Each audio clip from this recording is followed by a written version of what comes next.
તો બેનો કિલો ખાંડ બગડે પણ આજુબાજુમાં ભેગી કરીને દેખાડે રકાબી લાવ્યા રકાબી લાવ્યા રકાબી લાવ્યા.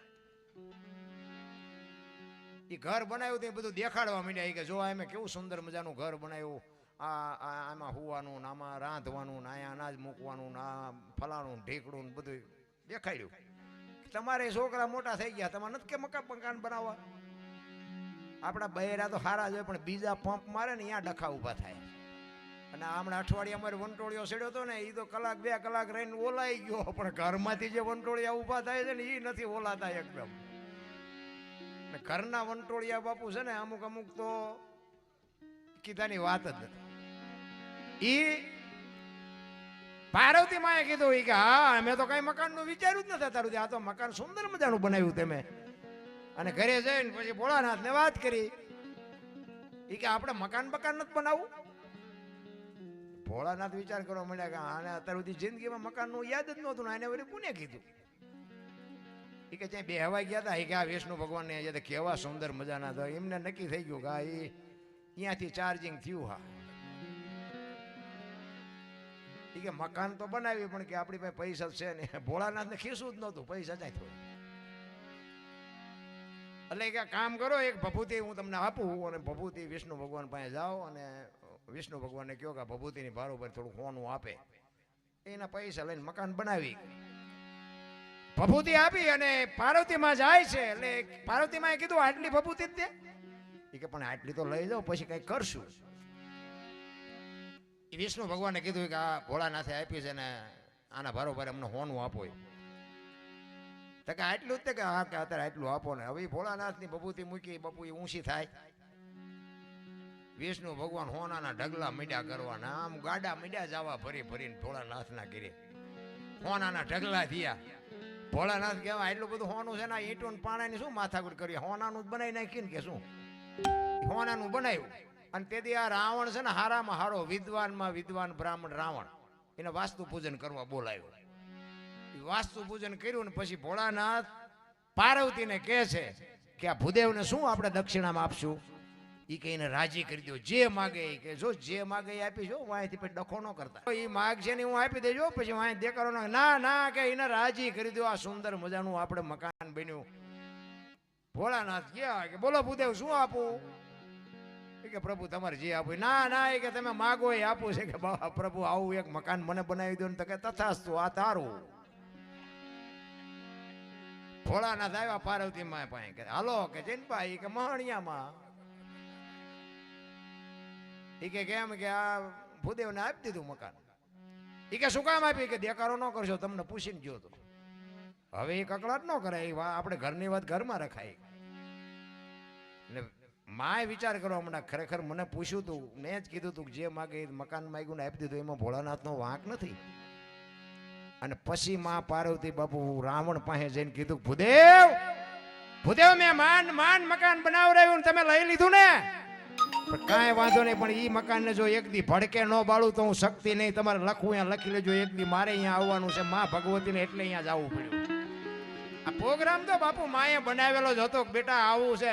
કારણ કે જ્યાં સુધી ગયા ને ત્યાં સુધી કણું ખટકે એમ ખટકતું હતું. મેં માન બનાવ્યું હતું ને એ ભાઈડો અહીંયા રહે છે. કહેવાનો મારો અર્થ તમારું નથી નહીં, તમારી પાસે કોઈ દી જિંદગીમાં ન રહે. તમારી નીતિ નો જ તમારી પાસે રહે. અનીતિનું તો બાપુ આપણું નીતિનું હોત ભેગું ખેંચી જાય. એટલે મહાપુરુષો કહે છે કંઈક કરવાનું છે એ કરો. સીતાજીને રાવણ લઈ ગયો ને, રાવણનો દુનિયા ગમે એ વાત કરતી પણ એવો એને કોઈ ઈરાદો જ નહોતો. દુનિયા તો આપણે હલકું બોલવાની બહુ આદત છે માણાને. રામચંદ્ર પરમાત્મા બ્રહ્મનો અવતાર છે ને, દશરથ મહારાજને કદાચ ખબર હોય કે ન હોય પણ રાવણને ખબર પડી ગઈ. અયોધ્યા નગરીમાં દશરથ રાજાના 4 દીકરામાં મોટો દીકરો એ બ્રહ્મનો અવતાર છે. અને એ જો મને મારે તો મને મુક્તિ મળે, અને એના ઘરમાં હું જેવી તેવી ચોરી કરું તે મને મારે નહીં. એનું બૈરું ઉપાડી એવું તો જ મને મારે. અને જયારે ઉપાડ્યા ને ત્યારે બાપુ માં કઈને ઉપાડ્યા છે. માને કોઈ દી કોઈ પત્ની નો બનાવી હતી. અને ત્યાંથી લઈ ગયો અશોક વનમાં રાખ્યા. પોતાના મેલે લઈ જવામાં રાવણને કોઈ રોક જ નહીં. વનમાંથી અશોક વનમાં રાખ્યા, ફરતો પહેરો રાખ્યો. ઈ કે મંદોદરી કે છે આ શું કર્યું તમે. ઈ કે અત્યારે તને નહીં સમજાય. ઈ કે પણ આ અગ્નિનો ગોળો છે. અરે આખી દુનિયા નો સમજે, તું મારું અડધું અંગ છો, તું મને હજી નથી સમજી કે ખુલાસો ના કર્યો. રાવણે છે ખુદી ખુલાસો નથી કર્યો. સતી રાણી હતી બાપુ, મંદોદરી કોઈ મામૂલી દીકરી નહોતી. ઈ કે પણ આ નહોતું કરવાનું. ઈ કે હજી તમને ખબર જ નથી. સીતાજીને બાપુ અશોક વનમાં રાખીને ફરતો પેરો મૂક્યો. આને ઉનો વાહ નો વાયા, મારી માં આવી છે ને, વેલો મોડો મારો બાપ આવશે. આ ઈરાદો હતો રાવણનો.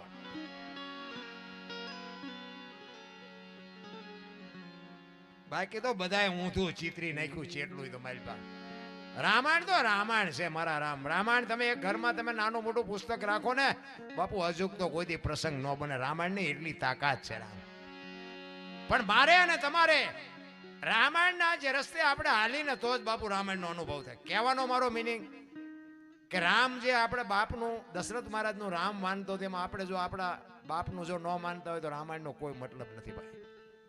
કહેવાનો મારો અર્થ એ છે. આ બેનું દીકરીઓનું હું ખાસ કહું, જ્યાં ધર્મ ધ્રુજો, જ્યાં પુરુષ નથી પૂગી ગયો, દેશની આબરૂ દીકરીઓ રાખી, તમે કહો તો હવાર સુધી દાખલા આપો. જ્યાં ધર્મ ધ્રુજો, પુરુષ જ્યાં થાકી, એક હાથ તો બધાને ભગવાને આપ્યું છે, પણ ઘરમાં કાંઈ ન હોય અને બારોબારથી મહેમાન આવે અને પાદરો ઘરધણી હોય ને, એ એના બૈરાને અવાજ કરી દે, ભાઈ બે મહેમાન આવ્યા છે, રોટલા કરી નાખજો. ઘરમાં શેક નથી, એ તો બાપુ બેનું ને ખબર હોય. અને વાહેલા બારણીથી કોકની પાસે ભીખ માગીને બાપુ ધણીની આબરૂ રાખી દે, એ સમય એ દીકરીઓ કરી શકે.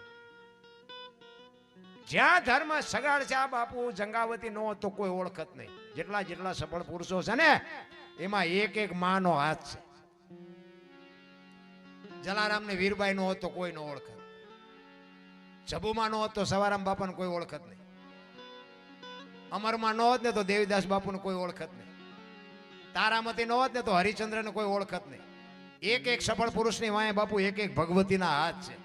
એટલા માટે બેનું ને કહું છું કે તમે જો તમારી મર્યાદા મૂકી દો ને તમે જો તમારી આ જે સંસ્કૃતિની જો બાપુ પથારી ફેરવો તો હવે દુનિયામાં કાંઈ વધે એવું જ નથી. 60 વર્ષની થઈ હોય એના ઉમરા વચ્ચે રે સબે રમતી હોય, ઢબ્બો ને ઢાંસ. તારી અરે મનાણા એના થઈ ગયા ઢબ્બો ને ઢાંસ. કીડિયારું પૂર, મારી માં કીડિયારું પૂર નથી. આમ અમારા ત્યાં આગળ ઓલા ધૂન મંડળ વાળી બેનું હોય ને, 50 60 વર્ષની આમ કડતાલું લઈને ઠેકે. તમે જુઓ તો ગોકુળની ગલીઓમાં કાનો દેખાય છે. ઓલો 3 વાગ્યા હું તો ઢાળિયામાં, એ નથી દેખાતો. બોલો ચા નથી પાયો, ગોકુળ સુધી દેખાય છે.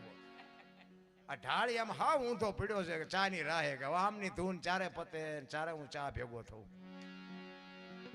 તમારો પરમેશ્વર જ તમારો પતિ છે. હું તો બેનું ને ખાસ, ભલે દુનિયા જોવા જેવી છે, ફરજો ફરો હરો મોજ કરો, પણ તમારે કોઈ જાત્રા તીર્થનો તમને બહુ શોખ હોય ને તો બહુ શોખ કરવાની જરૂર નથી. તમારો પતિ છે ને એ જ તમારો પરમેશ્વર છે. અને ત્યાં તમારું જો લક્ષ્ય હશે ને બાપુ, તમારું જિંદગીમાં કોઈ દી તમારો મોળો દી જ ન ઉગે, ઉગતો હોય છે ભલામણ. પણ બેનું દીકરીઓ બાપુ જે ફેશનમાં એટલા બધા, આ રાવણ છે ને રાવણ, એટલે જ હું કહું છું કે હજી રાવણ ગામો ગામ છે. તમે રાવણ મરી ગયા એમમાં ન રહેતો. એટલે દેહના પ્રદર્શન ન હોય, દીકરીઓ માટે ન હોય. એમ મારી વાત કડવી લાગે તો માફ કરજો, પણ સંસ્કૃતિને બચાવી છે તો બાપુ દીકરીઓ જ બચાવી શકશે. બાકી આ મોટી મોટી કરીને અમારા ઘરે બૈરું અમને ગળે સોંટે તો ઘરે જઈને સીધો ભડકો થાય તો અમારે તમને ગોળીઓ પાવી પડે ને. એ હાથ પેટમાં દુખે નહીં આવી એમ તો કહેવાય નહીં અમારે ઘરે કપાતર છે. આ તમે હમણાં હાથની હથેળીમાં રાખો ને પછી તમે એમ કોઈ આવ્યા હોય હું એમ કહું હાલો હાલો ચા પાણી રોટલા સિવાય જવાય. અને હું આમ ડેલામાં લઈ જાઉં અને રહોડામાંથી હાણે શું લોટા મંડે ઉડવા, મારે ચિંતા જવું. હારું માણા નો એટલે જીવવાની મજા. હગો હારો નો હાપડે, મિત્ર મળે જો લબાડ, પત્ની મળે કભાર જાતો એળે જો. 3 પખા મોળા હોય તો ગિરનાર ભેગું થઈ જવાય. પેલા હા બૈરું હારું ન હોય તો બાપુ જીવવાની મજા જ ન આવે. હું તો બેનું ને કહું, તમે તમારું જે તમારા મા બાપે ગોઠવું ને એ બાપુ હવા વી ગણી લ્યો. તમારો એક દી તમારો મારો નાથ રાજુ આવે ને આવે. કોઈને કાયમ સુખે નથી રહેતું ને કાયમ દુખે નથી રહેતું. બધાને બંગલા ને ગાડીઓ ચાથી હોય, બધાને ન મળે. એમ સમયની અરે હાલવાની વાત છે બસ. બાકી તો બાપુ છે ને રામ ને કૃષ્ણ જેવા આ દુનિયાને છોડવી પડી, આપણે છોડવી પડે, એમાં કઈ બહુ મોટી વાત નથી. એટલે રાવણ બાપુ અહીંયા લઈ ગયા પછી સીતાજીને કહે છે તમે કહો તો તમને હોનાની અંગૂઠી કરાવી દઉં, કયો તો હાર કરાવી દઉં, કયો તો ચૂડો કરાવી દઉં, પણ રામનું તમે નામ છોડી દો. સીતાજી કે એ નહીં બને. જો પતિવ્રતા નારી બાપુ અત્યારે બધા વાતો કરે છે, પણ પતિવ્રતા નારી બની કે ન બની કે એવી કોઈ મારી વાત નથી. પણ એના માટે બાપુ લોઢાના સેડા સાવવા પડે અત્યારના સમય માટે. વાતો કરે છે ને કરમની, મને એમાં ટપા નથી પડતા. બધા કે કરમ હારા કરો તો સારું ફળ મળે અને ખરાબ કરો તો ખરાબ મળે કે છે બધા. પણ આ ભક્તિ કરે એવડે દુખી છે, દુનિયાના બૂસ મારે એ સુખી છે. શું સમજવું? મિથિલા નરેશની દીકરી બાપુ માં ભગવતી સીતા લગ્ન નો થયા ને ત્યાં સુધી બાપુ એક દી એને દુઃખ નો નથી ઉગ્યો. અને અયોધ્યાના મહારાણી બન્યા પછી આ દુનિયા છોડીને ગયા ને ત્યાં સુધી એક દી સુખ નો ન ઉગ્યો. દીકરીનું શું કરમ હશે? વિચારવા જેવી વાત છે. રામચંદ્ર પરમાત્માનું અડધું અંગ હતા, જેવા તેવાનું બૈરું નહોતા. અખિલ બ્રહ્માંડનો માલિક જેનો પતિ હોય છતાં એને આખી જિંદગીમાં હારો દી ન ઉગ્યો. શું એનું કરમ? રામ જેવા રામને 14 વર્ષ વનમાં રખડવું પડ્યું, એમના શું કરમ હશે? દ્રૌપદીના ચીર લૂંટાતા ત્યાં કોણ નહોતું? કાળના જડબા ચાલીને ઉભા રાખે એવા પાંડવો હતા, મહાપુરુષો બેઠા હતા.